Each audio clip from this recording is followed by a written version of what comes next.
welcome back to another episode of Vaishnavis Around the World. My name is Ela and we are here at ISKCON, New York City with Krishna Shakti. Haribol. Hari Bol. Thank you for letting me interview you today. So, when did you first join Krishna consciousness? Officially joined, I'd say in 2000 or 99. Unofficially, 1991, when my father first became interested in Krishna consciousness. And I heard that you're a professor by profession, so what is that like? What are some of the things you do there? I'm in the English department at the University of Kentucky, and I teach English and film studies.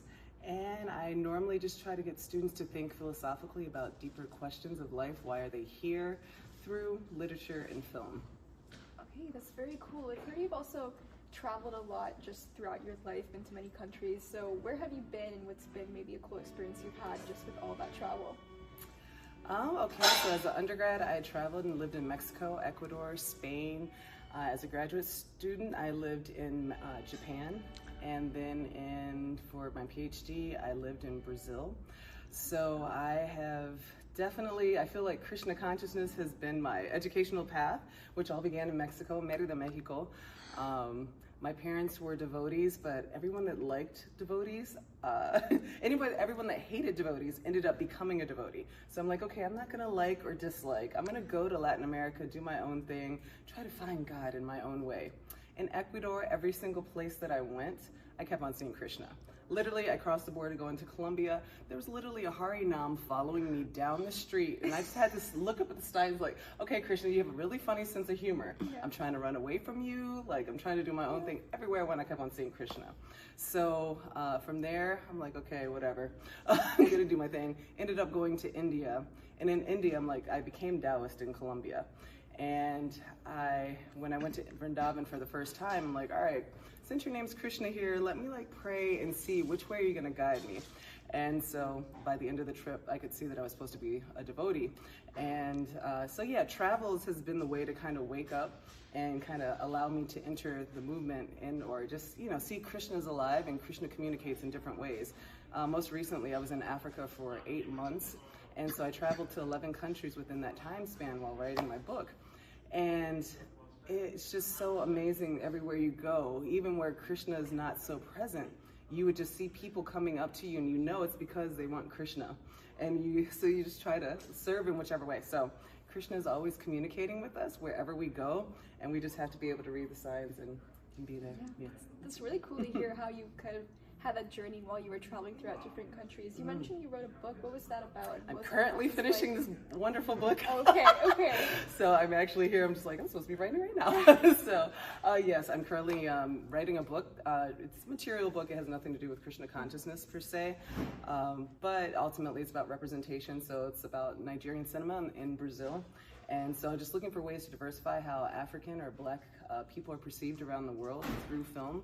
And so in this same way, representation, whether it be in Japan, India, pictures are communicating a million words, so this is where, Krishna is so beautiful and merciful, just literally within his name is all attractive, all beautiful. It also means Black, so looking at, just understanding God and understanding perspective and just being able to see him wherever we go, it's beautiful in the travels, and that's what we're able to do, so. Yeah, that's really cool to hear. Shifting maybe back, what are some of your favorite services to do? Well, I love Pujari service. So in Detroit, I'm a Jagannath Pujari, and I have been there for years. Now I'm in Kentucky, so I try to go on my vacations like here now. I'm able to serve on the altar and do service in that way.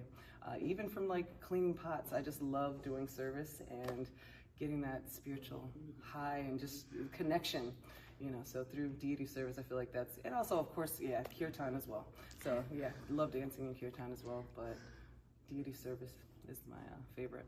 And do you have like a favorite memory in Krishna consciousness, something you hold really dear to heart in your experience? Yes, I remember way back in 2004, I was a graduate student, and I was trying to figure out how to get to the installation of Panchatattva. I had no money, I had no time. and there didn't look like I was going to be able to go. All of a sudden, like literally everything lined up at the last minute for me to be able to get the money, for me to be able to do certain things, and for me to actually be able to go. So I was there during the installation, and I was actually able to go on the altar and offer the deities like the Bhagavatam, and just like and Bhakti Tirtha Swami was still on the planet, and he was just like, all right, you know, Panchatattva basically called you over here, you know, to allow you to be here during this time. And sometimes we don't think things like actually make sense or, you know, don't line up, but like Krishna's time and Krishna's arrangements are perfect.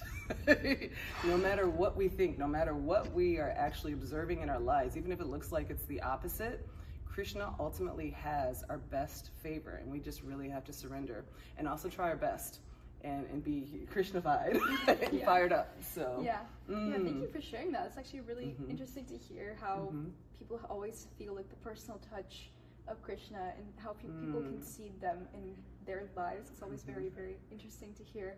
So if you had maybe one message to other Vaishnavis around the world, what would that be? Let go and let Krishna. Yeah, just always remember that Krishna is there even if it doesn't look like it. Literally, I was just in an accident like a month ago, and everything was perfect that day. I feel like, you know, yeah, sukha dukha dana, you know, happiness and distress comes and go, and we just have to understand. Like literally before, I was like hopping and skipping like how wonderful life was in the parking lot. Next thing you know, I'm driving and someone hits me head on going the wrong way. And it just like doesn't make any sense. But I'm like, all right, Nishringadev, you know, it's also one of my deities. I'm just like, okay, you know, when it's my time, it's my time. It doesn't matter. And we're all at that door, but we don't even realize it. And we think, you know, we're going to be here forever. And it's, it's a blessing. So try to do whatever we can do. As my Guru Dev would say, we have received so much mercy. Try not to be misers and share that mercy, because we have a lot to do, and Prabhupada has a lot of service for us to do to be able to help the world. You know, and every person that we see that comes to the temple, treat them as if they're your family. Treat them as if they're representatives of Krishna, and give them your love and care, because that is one thing that is missing. We're the most personal religion on this planet, but yet a lot of times we can be the most impersonal people. So making sure that we're actually giving that love that is necessary is most important. Thank you so much for letting me interview you. Thank you. Hare Krishna. Krishna.